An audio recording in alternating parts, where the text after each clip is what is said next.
Сәлем баршаға. Бір дайындағаннан шығатын, өте нәзік болып келетін, ауызда еритін сметаник пирогын дайындайтын боламыз.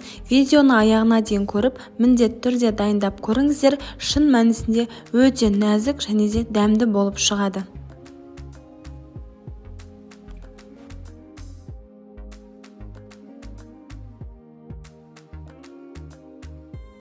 Ең алдымен қамырын дайындап аламыз. Ол үшін біз алдын ала ұнымызды електен өткізіп алып, бөлме температурасында тұрған сармайымызды салып, және оның үстіне қантымызды салып, крошка дайындап аламыз. Қолдың көмегімен жақсылап осылай крошка дайындап аламыз. Дәл видеодағыдай көріп тұрғандарыңыздай осындай крошка дайын болады.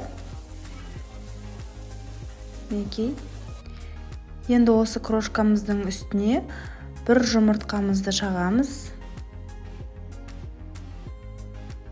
Және де раздражителімізді қосып, қамырымызды илеп аламыз. Бір жұмыртқа салғаннан кейін осылай қолдың көмегімен қамыр иленгенде өзі жақсы жұмсақ қамыр болып шығады. Өйткені оның құрамында сармай болады. Видеоның төмендегі описанияға барлық керекті заттарын, ингредиенттерді жазып кететін боламын. Сол жерден көрсеңіздер болады.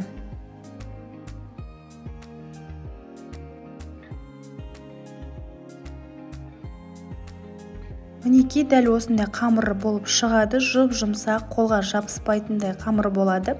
Осыны холодильникке орап алып қоятын боламыз.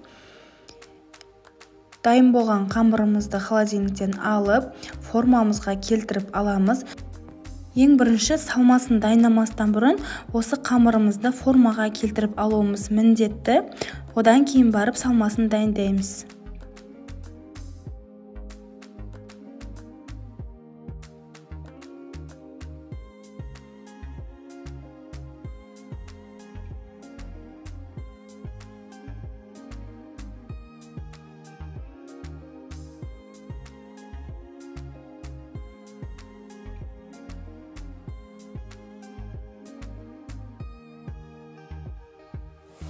Мінекей осылай кішкене шет-шеттерін бірдей қылып туырлап аламыз.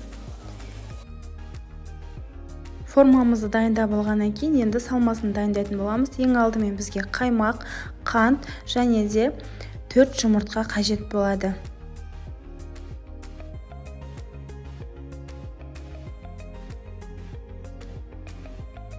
Венчиктің көмегімен араластырамыз. Ұзақ араластыруға болмайды. Бұл жерде жай араластырамыз. Кемінде 15-20 секунд араластыруымыз керек. Миксермен де араластыруға болмайды. Шаншқының көмегімен де араластыруға болады. Ең бастысы жұмыртқамыз бірігуі керек. Осы жерде одан қаттық араластыруға болмайды. Мінекей дәл осындай салмамыз дайын болады. Енді осыны формамызға құйып алатын боламыз. Мінекей дәл осындай видеодағыдай салмамыз дайын болады. Енді формамызға құйып, печкамызға салып пісіріп алатын боламыз. Мен шаншқының көмегімен осылай тестаның шеттерін біріктіріп алатын боламын. Дайын болған пирогымызды 180 градуста беті сарғайғанға дейін пісіріп аламыз.